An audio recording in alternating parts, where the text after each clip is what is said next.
عثمان غنی رضی اللہ تعالیٰ عنہ کو اللہ تبارک و تعالیٰ نے انتہائی فیاض طبیعت سے نوازا تھا۔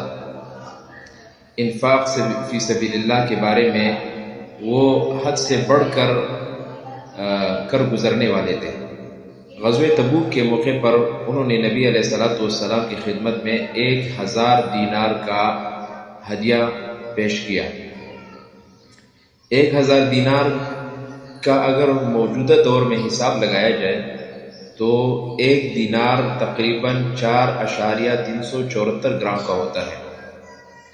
تو اس حساب سے یہ 1000 دینار تقریباً 4300 گرام سونا ہو گیا، اور 1 گرام سونے کی موجودہ قیمت تقریباً 40,000 روپے ہے۔